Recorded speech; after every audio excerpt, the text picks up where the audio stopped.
بسم الله الرحمن الرحيم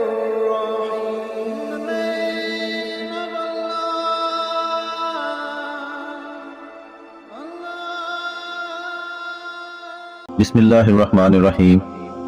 شروع اللہ کے نام سے جو بڑا مہربان اور نہایت رحم والا ہے۔ امام ابو حامد غزالی اسلام کے مشہور مفکر تھے۔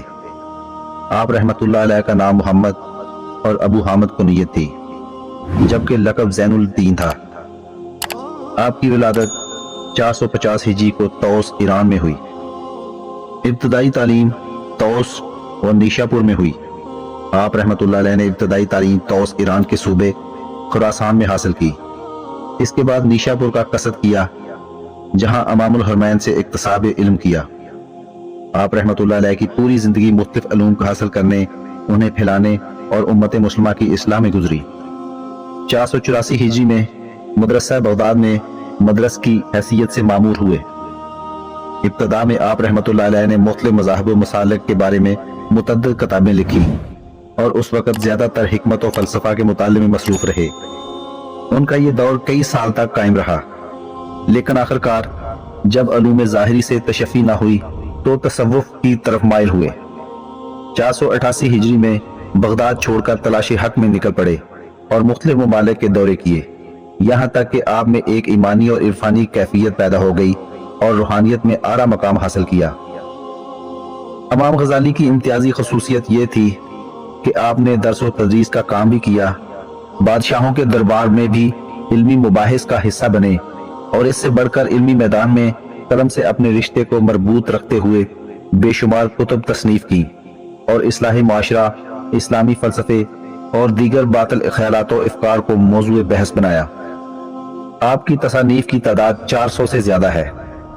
امام صاحب کی چند نامور تصانیف میں احیاء العلوم، کیمیائے سعادت، جواہر القرآن شامل ہیں۔ امام غزالی کو تحصیل علم کے بعد نظام الملک کے دربار میں پیش ہونے کا موقع ملا۔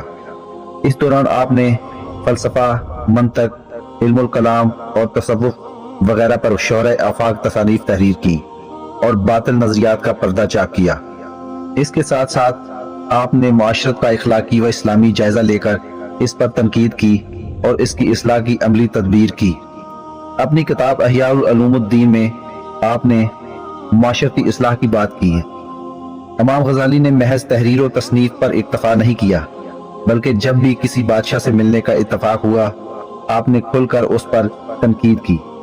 اس کے علاوہ انہوں نے اپنے زمانے کے دیگر طبقات پر بھی تنقید کی اور ان کی کمزوریوں کو بیان کیا۔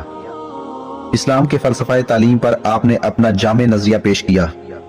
امام غزالی کی جامع شخصیت اور علمی کمالات کا سبب تھا کہ اس نے عالم اسلام پر اپنی فکر کے گہرے اثرات چھوڑے اور علمی حلقوں میں ایسی ذہنی اور فکری حریت پیدا کر دی کہ اسلامی دنیا اس سے آج بھی فیضیاب ہو رہی ہے۔